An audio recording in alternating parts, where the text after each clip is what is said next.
Welcome back to Henry's Garage. In this episode we do the remainder of gearbox assembly removal. And it worked! Yay! Like, subscribe, comment. I really need some comments on this one to make sure that I don't have to do it again. So I don't want, I need to buy everything, etc. So let me know if there's anything you think I need to get. And enjoy.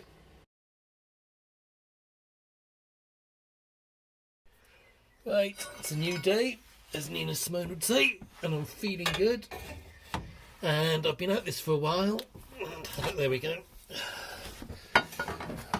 Just to show, we've got some good movement. I mean, it's come loose now, this one at the top. So I haven't quite pulled it off the studs, but I can see it all moving. So you can now see up top here that it's clearly clear. So good, we've got this one done. Mostly with the pick. So I'm going to work with the pick on the other one to see if I can just scrape out the rust that's in there. I'll have another go with some penetrating fluid and slowly work at it. Okay, so I've been using a pick along here, and as you can see I can now get a screwdriver in a good bit, and I think we've got a bit of movement there. In fact, I'm sure I have. So I'm going to try getting under the car now and giving it a pull again and see if I can get any further. Okay, let's see now. Oh, blimey, don't want to do that.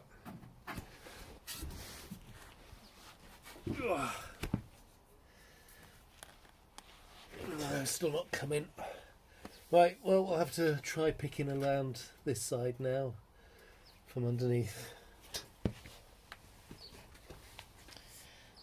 Ta-da! So, a lot of pick going around it. Oh, I also, I came in from over here with a screwdriver and was working through there. So basically I just slowly worked my screwdriver and pick all the way around to just break the seal wherever I could. And then my crowbar across here with pressure on this to pull it down.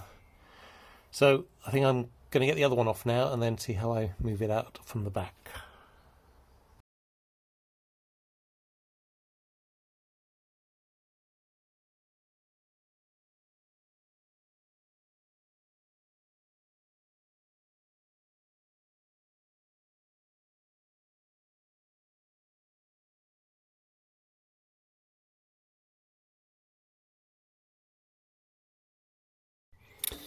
Right, so I just need to, this side here is moving. Let's see if I can shush it there, see, so that's quite loose. The other side over here is pulling the back with it, so I need to get this unstuck somehow, which I'm going to work on now. I'm feeling pretty good about that.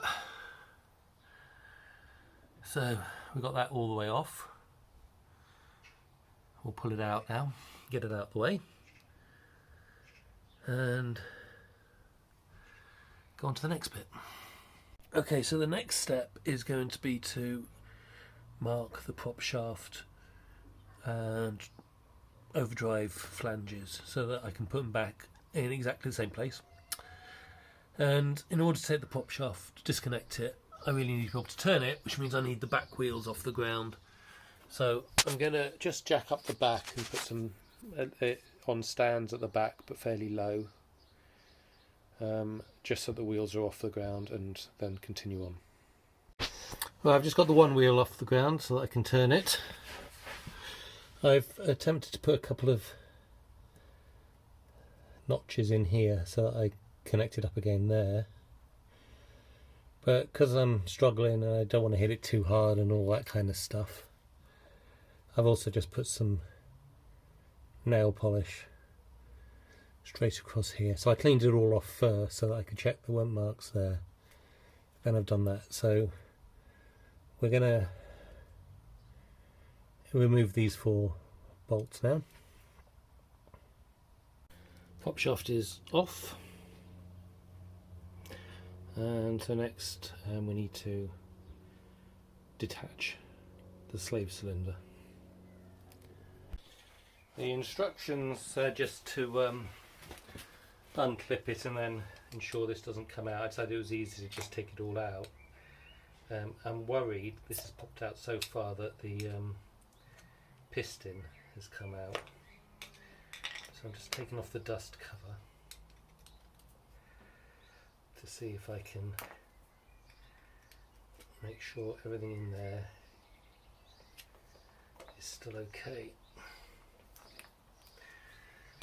Okay, so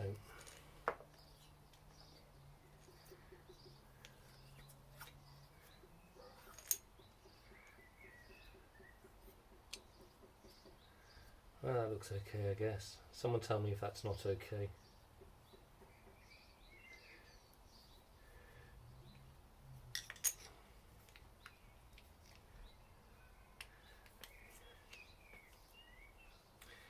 Yeah. It's just pushing. You know, it doesn't stay back, it wants to push forward always. Right, well, we'll put that aside now and see what's next.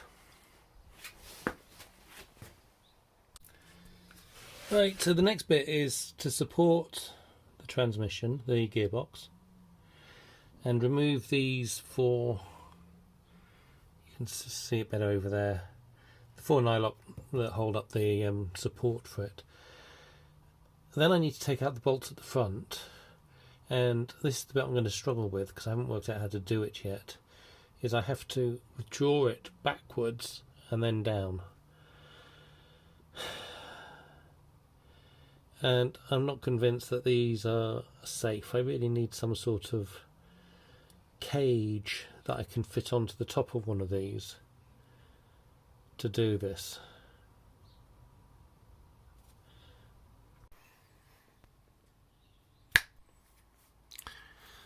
Right, so I have a new jack which hopefully will let me get this down.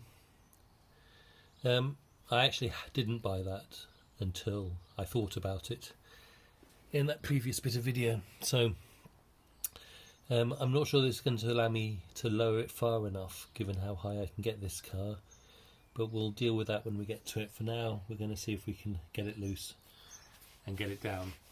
So we're going to take off the nuts for the support.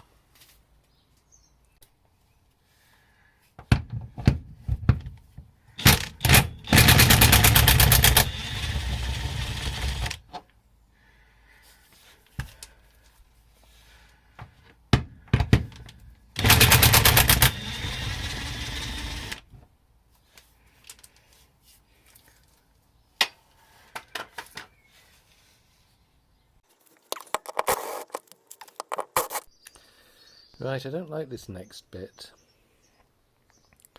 It says unclip the brake pipe from the rear of the front crossmember, then lower the gearbox, ensuring that the engine sump does not trap the brake pipe against the crossmember. Keep lowering the jack slowly until the weight of the engine and the gearbox is taken by the crossmember, then remove the jack.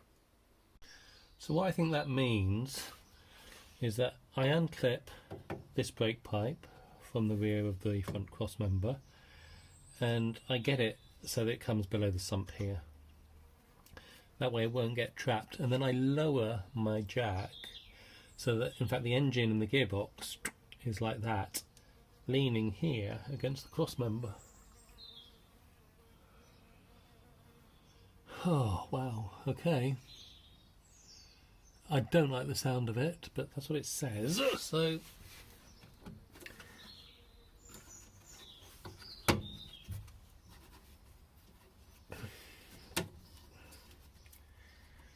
okay. That's out so that it will come out below.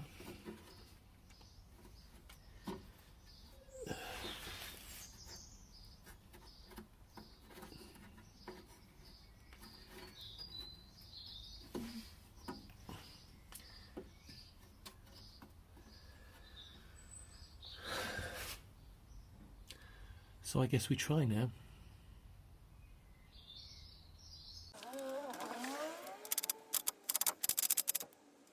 You can see here we got the brake pipe down below and we got it leaning against, and this is now moving.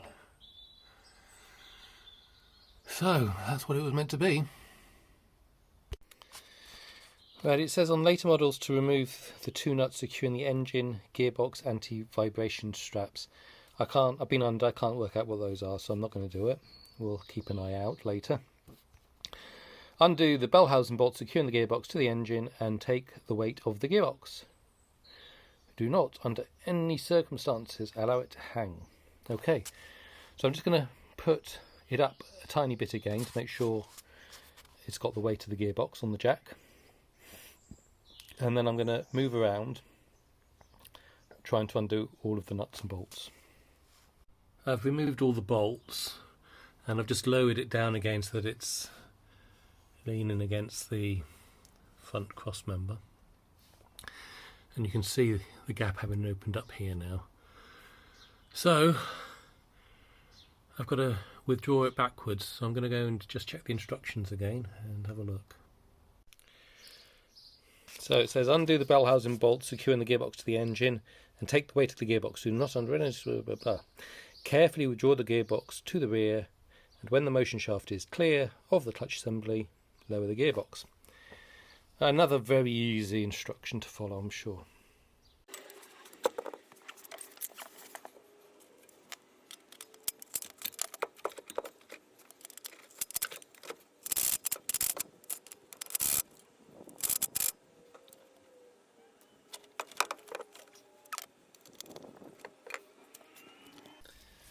Right, I've been measuring my lowest point, which is about here,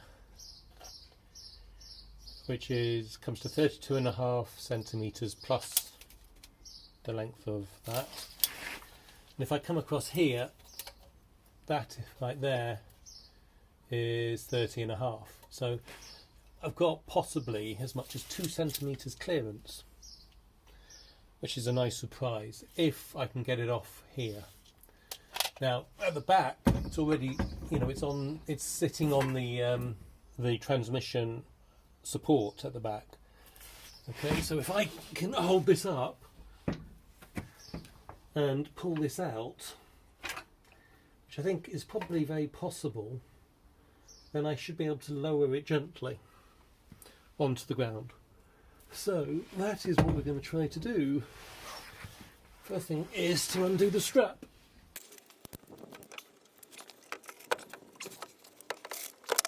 Right, I hadn't realised it was caught at the back on the prop shaft. Should be okay though.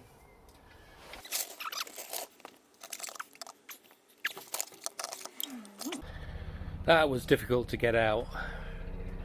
Getting it back in, I mean, how you're meant to access these holes here to get your bolts in, to get it back in, I just don't know. But we'll deal with that. So I don't know what I'm looking at here. Well, clearly this is our release. So I'm going to go and do some investigation, but we've got that there. Let's just have a quick look underneath as well and see what the... Ooh.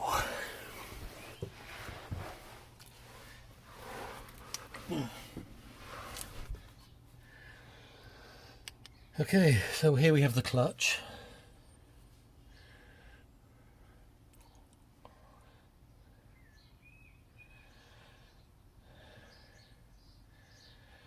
So I need to just have a read about these. I can't remember if these are sprung and taken out, but we're gonna, I mean, since we're here, we will be taking the clutch out and replacing the new, but it'd be good to see what it looks like. So But I think what I'm going to be replacing is the clutch and the pressure plate here. And I think, and as I said, I don't really know. In fact, I definitely don't know.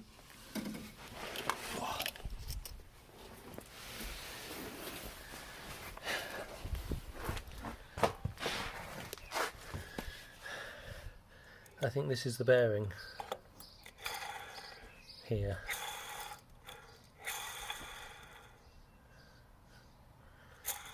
I don't know if that sounds good or not, or if that looks bad or what. I'll tell you what, if everyone says no, everything here looks fine, Henry, it doesn't look like that's the problem at all, I'm going to be somewhat disappointed. So I'm just playing with the, so we've got the actuator for the cylinder over on the left, and there is a very definite something in the way here, okay, where it clicks over. I would have thought that's meant to be smooth, but I don't know. Is this in view? Yeah, so this has a couple of ridges on it, but they're obviously deliberate. Can I get in on that? There. Okay, so it has that, but it does that click anyway. Is there another ridge around here? No, there isn't. So there is just the one sort of, I don't know if ridge is the right word for it, because it looks like it's there on purpose to me. Maybe marking a top in some way. So I wouldn't have expected this to be juddery like that. I don't know if that's good or not, so that would be useful to know. What else? So I might be having to take out this bar by the look of it, based on that noise.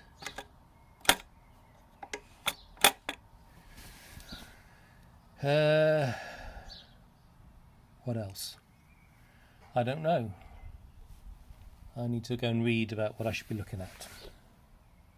Okay, I'd like as much advice as possible here about what to do and what people think needs doing. So I'm just going to run through what might end up being really pointless details in order to get some expertise. So first thing is, so this here is obviously where the slave cylinder connects to it, okay, and just here there's a catch, okay. So this is almost, that might be just a catch for when it's meant to be engaged, I don't know, because at that point it's fully back. So that might be okay and it might not, I don't know. So I don't know if I need to take this mechanism here apart to check for any wear. So I think this is the thrust bearing, because this is the bit that'll get pushed against the spring for the clutch. And so this is where we were hearing the noise. Now this is not flat, so you can see the difference in colour between the inside and the outside, and so the inside is angled this way slightly, not to that extent, but from here out here, okay, we have and then it flattens out over here, and it's coming out of the car with this dust on it, and I would have really expected that dust, you know, if it's engaging properly, I would have expected there not to be dust, but it to be exactly even. But I don't think it is quite. Now I might be wrong because I've now touched it, but that was my thought. So that's on the gearbox side. I'll now just go over to the clutch side. Okay, here we are on the clutch side of things. And I will take this off so that we can look at it, but before I do, I just wanted to, and I'm not going to be able to show this on the camera, but right here, these springs at the top, these have a notch. I mean, can you hear that? So that's the edge of this. All right, they come in and then they're sticking out right at the top here. At the bottom, well, not in the same way. I mean, you know, I can't do that. It's smooth over there, whereas here, it's not. So I think there is something wrong there, but I don't know. Okay, so I'm now going to take this off and we'll have another look. Okay, so this is meant to be just, I've put a bit of, just in case, very small off chance that I reuse this, I put a little bit of nail polish here and here so that I can line it up again. I want to take this off evenly, so we're going to go diagonally.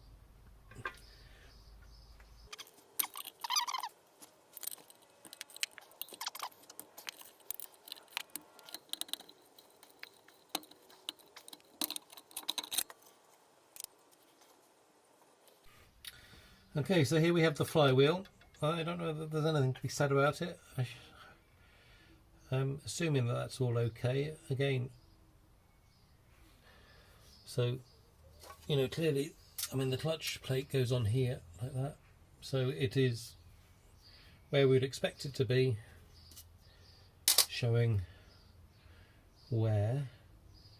I don't know if I should touch it to feel for, I can always clean it off. Okay, so, and there is, I can feel a very slight ridge here between, you know, as and where you would expect it, between where the clutch plate is hitting and where it isn't.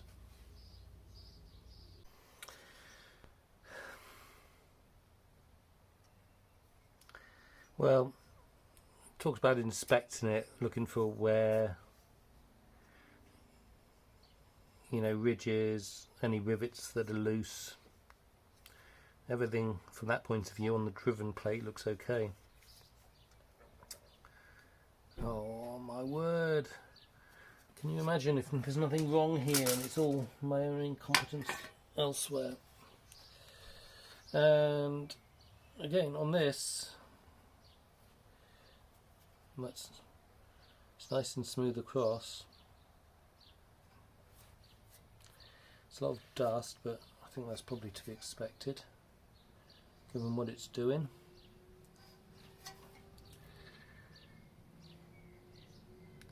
So the one thing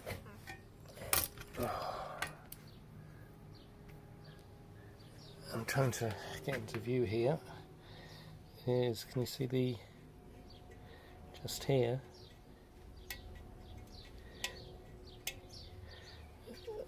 they're like that, whereas at the bottom end, not at all. So I don't know if that perhaps means, let's see, so that implies to me, so the bearing is, the thrust bearing is going to go on here and push this in. So that implies to me that the thrust bearing has not been sitting evenly on here.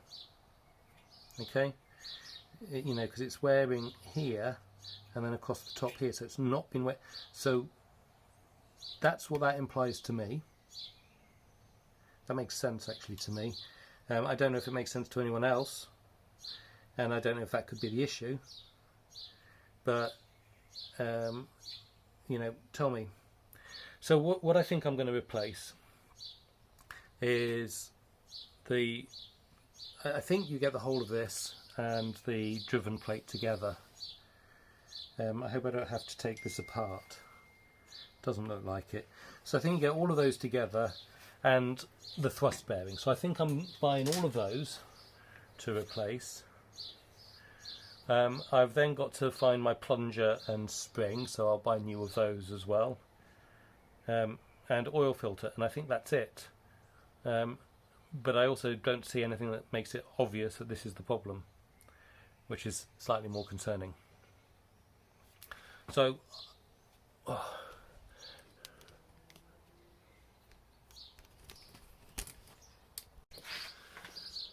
So if you could, based on what I've been able to show you, if anyone can ascertain what they think's wrong and what needs purchasing and replacing, that'd be great. My current view is, first of all, I need to get a plunger and a spring for the gear shift because I have not been able to find those. I don't believe they've fallen into the gearbox, because underneath, where the stick goes down, it's actually open below that. So if it's fallen anywhere, it'll have fallen on the ground somewhere. Unless it's sprang out in there at some point, but I don't think so. So I think I'm going to need to get those, and then thrust washer, clutch plate or clutch, and the pressure plate. So I think that's what I need to get to renew to put this back in. Possibly also some nylock nuts to replace the nylocks I took off. And I think that's it. But I'm not going to order or start on this. Maybe I think I'll set myself the date to order to be Wednesday or possibly Thursday, because if I order on Wednesday, I think I'll get the kit by Friday, and so I could do it next weekend, or at least get started. So I think that's what I'm going to work on that basis. I won't order until Wednesday afternoon, and I hope everything I need is in stock. So if I order then, anything people think I need before then, let me know. And that's it. I hope you enjoyed the episode. I'm really pleased to have got it out. Clearly this has been worrying me. How I get it back in, I don't know. How you get those top bolts on the bell housing in, because you can't get your hand in there to feed them in or anything like that. So how that's meant to happen, I don't know. And on the old TRs, you could take out the transmission cover, but not on the Stag. It's metal. It's not some sort of fibre board. So anyway, that's what I'm going to do. All right. So let me know. And and for the exhaust, I need a new exhaust gasket as well. Do I need anything else in order to seal the exhaust back on at the other joints, or should bolting it up be good? I'd forgotten about that. So I'm getting exhaust gaskets, and then I don't know if I need anything else. And I need to have a look outside, but I might also get, so one of my studs isn't actually a stud. A previous person has put in a bolt instead. That bolt was really sheared, and so I'm going to have a look at that at some point and inspect whether or not a stud will go in there. And if a stud will go in, then actually I'll buy a stud and get that in, and a new nut for it. Okay, we'll end there. I'm pleased. Felt good. I'm terrified of the next step. See ya.